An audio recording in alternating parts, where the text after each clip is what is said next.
Oi, gente, está começando mais uma edição de O Gol nas Américas, o seu programa semanal sobre futebol sul-americano, aqui no canal de O Gol no YouTube. E vamos aos destaques do programa de hoje. Será que teremos Tom Cruise em Itaquera nesta quarta-feira? Pois é, porque o caso do Corinthians contra o Barcelona de Guayaquil é quase enredo de Missão Impossível. Será que dá? Vamos falar sobre isso. Vamos falar também no quadro Memória sobre um padre que calçou chuteiras e operou um verdadeiro milagre com a camisa do Barcelona de Guayaquil na Libertadores de 1971. E no Radar o Gol, a joia palmeirense que está arrebentando na Libertadores Sub-20. Tudo isso e mais, agora em O Gol nas Américas. O Bahia poderia entrar em campo nesta quinta-feira com a situação praticamente resolvida diante do Boston River e fazer só um joguinho quase que amistoso diante da sua torcida na Arena Fonte Nova. O problema é que em Montevidéu, tendo muito mais qualidade que o Boston River, muito mais posse de bola, o time foi pouco agressivo, não sei se pesou aí o fato de estar há 36 anos sem jogar a Libertadores e seguir aquele catecismo de que voltar com um empate fora de casa seja um grande resultado. Bahia poderia ter ido além, não foi. A situação tende a ser confortável nesse segundo jogo contra o Boston River, desde que o primeiro gol saia ainda no primeiro tempo. O Boston River, que não é um time propositivo, é um time mais reativo, foi contra-atacando que ele chegou ao terceiro lugar do Campeonato Uruguaio em 2024, se classificando para a Libertadores e tendo o melhor desempenho dele na história da competição nacional lá no Uruguai. É um time que tem poucos valores individuais, pouco elenco assim para poder complicar um jogo contra o Bahia. Se usar toda a posse de bola que teve em Montevidéu para jogar bola, para agredir, para ir para cima, muito dificilmente essa vaga vai escapar do Bahia na fase de grupos. E nesta quarta-feira o Corinthians encara uma missão quase impossível diante do Barcelona de Guayaquil. Na história, o Corinthians já conseguiu ganhar por 3 ou mais gols de times do Equador pelo menos 4 vezes na Libertadores. Vamos relembrar? Em 1977, os equatorianos dividiam a fase de grupos com o Corinthians. E o Corinthians meteu 3-0 no El Nacional de Quito e ganhou também do Deportivo Cuenca até por um placar mais elástico. Fez 4-0. Também pela fase de grupos, só que no ano 2000, o Corinthians atropelou a LDU, a Liga de Quito, anos antes do seu primeiro título de Libertadores, primeiro e único conquistado pelo futebol equatoriano. A LDU levou de 6 do Timão.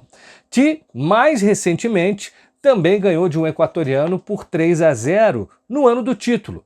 Foi nas oitavas de final de 2012, quando o Corinthians fez 3-0 em cima do Emelec nas oitavas de final. Mas, pensando em mata-mata, a virada mais impressionante que o Corinthians conseguiu foi contra o Palmeiras na Libertadores de 99. Perdeu na ida por 2-0, ganhou a volta por 2-0. O problema é que a vaga acabou escapando nos pênaltis. E aí? Será que algum clube na história da Libertadores já conseguiu reverter um 3-0? É hora da gente acionar o nosso departamento de curiosidades. Para chegar a esta sonhada vaga na fase de grupos, o Corinthians vai ter que fazer o que nenhum clube brasileiro conseguiu até hoje: reverter um 3-0 ou um placar maior num jogo de ida em um mata-mata de Libertadores. Até hoje, na história da competição, só 5 times conseguiram reverter um 3-0 na ida. Vamos ver? Um 3-0 ou algo mais difícil? O primeiro deles foi o Sporting Cristal do Peru, na Libertadores de 93, oitavas de final. Ele tomou 3-0 na ida, mas na volta fez 4-0 em cima do El Nacional de Quito, um time do Equador, como o Barcelona. Em 99, o segundo a conseguir essa proeza foi o Cerro Porteño, que tomou 3-0 na ida e depois fez 4-0 na volta diante do Estudiantes de Mérida, lá da Venezuela. A terceira vez que isso aconteceu, ano 2000, oitavas de final. O Bolívar de La Paz tomou 3-0 do Nacional de Montevidéu e devolveu o exato mesmo placar, 3-0, e passou nas penalidades. Em 2012, oitavas de final, a Universidade de Chile, que tinha levado 4-1 do Deportivo Quito no primeiro jogo, fez 6-0 no segundo. E a última vez que um time conseguiu reverter um placar tão elástico no jogo de ida foi há 8 anos, Libertadores de 2017. O River Plate levou 3-0 em Cochabamba do Jorge Wilstermann e na volta não teve dó dos bolivianos. Meteu 8-0 e avançou. Acho que na Libertadores você já viu de quase tudo. Agora, um padre artilheiro só mesmo na Conmebol Libertadores. Isso aconteceu em 1971, mas até chegar nesse jogo, eu vou contar um pouco da história de Juan Manuel Basurco, o padre que vestiu chuteiras e começou a aprontar nos gramados do Equador. Ele era do País Basco, portanto, espanhol, e veio como missionário trabalhar no Equador. Ele jogava bola no seminário na Espanha, continuou jogando no Equador e jogava tão bem que um clube profissional, a LDU de Porto Viejo, convidou o padre Basurco para reforçar a sua equipe. Houve ali um dilema, né? Como é que ele ia fazer para conciliar a atividade profissional com a vida eclesiástica. Ele consultou as autoridades do Equador e conseguiu que a igreja autorizasse que ele conciliasse as duas atividades. Ele, inclusive, se comprometeu a utilizar tudo que ele ganhava de salário como jogador para causas de caridade. Ele foi muito bem na LDU de Porto Viejo e despertou o interesse do Barcelona de Guayaquil, o clube mais popular do Equador, e foi contratado para jogar a Libertadores de 1971. Mas Guayaquil era meio longe, né, de onde ele tinha a sua paróquia, mas houve tempo suficiente para ele disputar a Libertadores de 71 e fazer um pequeno milagre.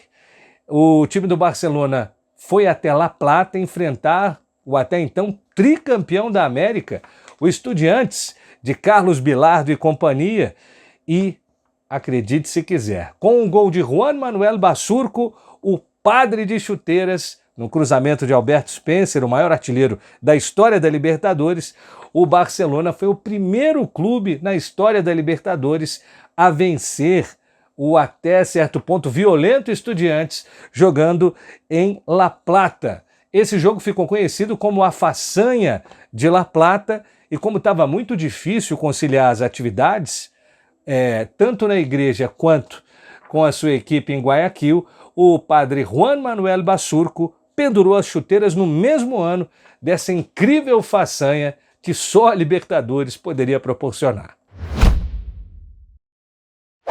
E o Radar o Gol aponta suas antenas para a Libertadores Sub-20, que está rolando no Paraguai. Riquelme Felipe, que já tinha brilhado marcando 7 gols na Copa São Paulo, marcou 4 em apenas 2 rodadas, as 2 rodadas iniciais da Libertadores Sub-20, e vem encantando todo mundo, não só na América do Sul, mas também na Europa.